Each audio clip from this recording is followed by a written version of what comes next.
Hey, it's Sarah with Loaves and Dishes, and today we're going to be showing you how to dice a jalapeno. So before we get into today's video, be sure to subscribe to our channel. We put out a video 3 times a week on Tuesdays, Thursdays, and Saturdays, and let's get into it. Okay, so the first thing, which we didn't record, is you want to slice the jalapeno down the middle, lengthwise, and then you also want to take the top off, the part that would have attached to the plant, the stem. And here we're going to do it on this second jalapeno. So cutting it down the middle lengthwise, and then making sure that you remove the stem. So what we're going to do next is we're going to scoop out the seeds and then the white pithy part that holds onto the seeds. The seeds and the pith are kind of bitter and they hold a lot of heat.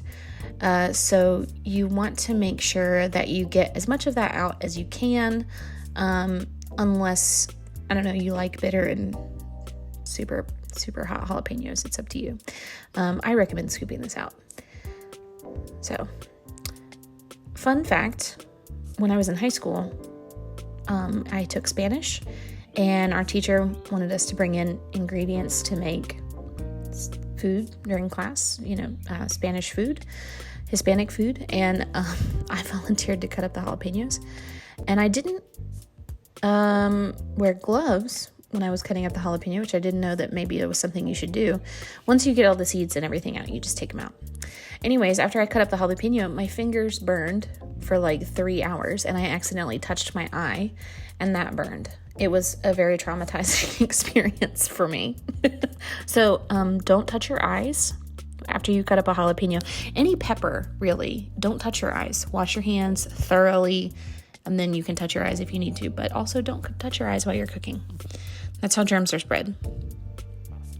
Okay, so now we're going to, again, be cutting lengthwise down each of the halves, and you can do these as small or as large as you'd like. If you want a really small dice, you want to cut these strips as thin as possible.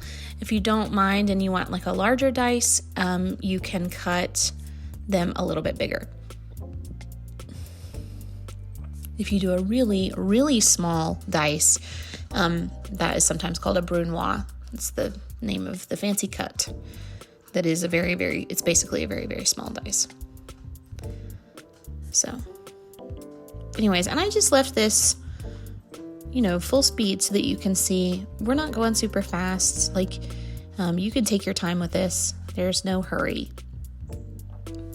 Especially if you are trying to do a smaller dice, like this, then you will want to take your time if it's not something you do all the time or that you're super comfortable with.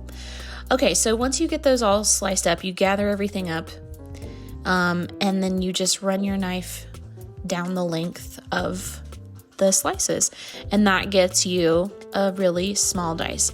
My other tip for this is to make sure that you're using a knife that is really, really sharp. You want to keep your knives sharp. You want to keep them clean and in good condition, because a sharp knife is less likely to slip and cut you than a dull knife. If you're using a dull knife, it's more dangerous than a super sharp one. But that's it. That's how you dice a jalapeno.